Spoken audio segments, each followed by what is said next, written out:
Now we will start with the new topic, that is analyzing the big data with Hadoop in this section.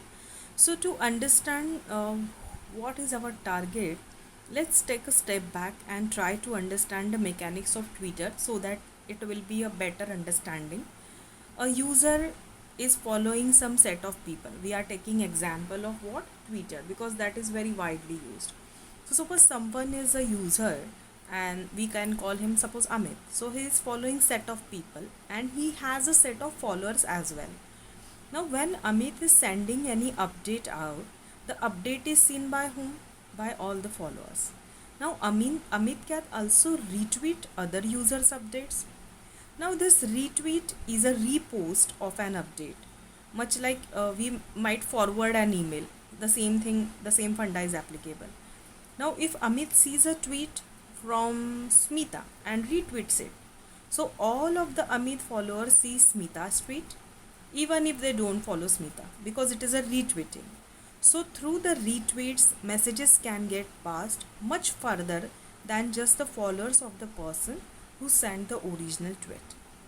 So, knowing that, we can try to engage the users whose updates tend to generate lot of retweets. Now, since the Twitter track retweet counts for all the tweets, we can find the users we are looking for by analyzing the Twitter data. The SQL queries can be used to answer this question. That is, we want to look at which users are responsible for the most retweets. So, in descending order of most retweeted, we will see. However, querying Twitter data in a traditional RDBMS is inconvenient since the Twitter streaming API outputs the tweets in JSON format, which can be complex. So, in the Hadoop ecosystem, the Hive project provides the query interface, but it allows us to easily model the complex types. So, for that, we will see the various types of data. So, we are going to see the basic relational database approach, which is known as the traditional approach. So in this approach, an enterprise will have a computer to store and process big data. Here data will be stored in RDBMS, that is like Oracle database, MS SQL Server or DB2. And the sophisticated softwares can be written to interact with the database, process the required data, and present it to the users for an analysis purpose. So this approach works well where we have less volume of data that can be accommodated by standard database servers.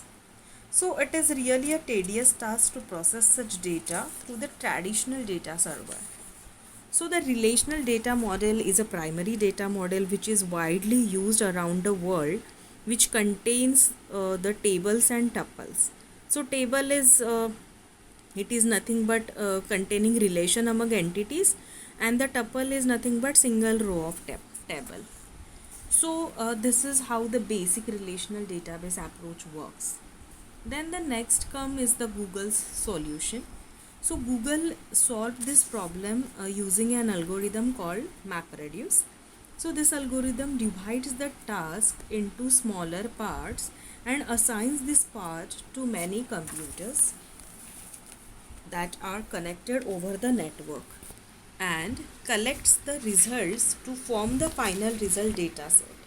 We can see the particular diagram which shows the various commodity hardware which could be hooked in the single CPU machine or servers with the higher capacity to make the system more versatile. So this is Google's solution.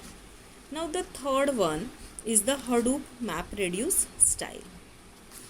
So Google was one of the first organization to face the problem where they wanted to download the whole of the internet and index it to support such queries. They built a framework for large-scale data processing, borrowing from the map and reduce functions. So Hadoop is the most widely known and used implementation of MapReduce paradigm. So map task is the first task which takes input and converts it into the set of data, and where individual elements are broken into the tuples. And the reduce task, this takes the output from the map task as input and combines those tuples into smaller set of tuples. The reduce task is always performed after the map task. Typically, both input and output are stored in a file system. The framework takes care of scheduling tasks, monitoring them, and re executes the failed task. So, the map reduce framework consists of job tracker, which is a master, and slave tracker, the task tracker, which is a slave per cluster node. The master is responsible for resource management, tracking resource availability, and scheduling the jobs, and the slaves are executing the tasks as directed by the master. The job tracker is a single point of failure for the Hadoop MapReduce service, which means if job tracker goes down, all running jobs will be halted. Hadoop runs the applications using MapReduce algorithm, where the data is processed in parallel on the different CPU nodes. In short, Hadoop framework is capable enough to develop the applications capable of running on clusters of computers, and they can perform the statistical analysis.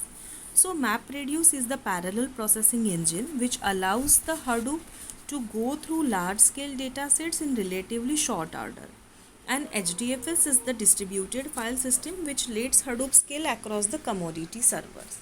So these are basic two components of Hadoop distribution.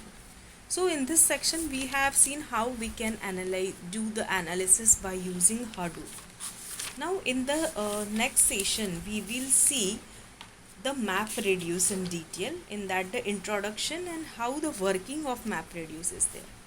Thank you.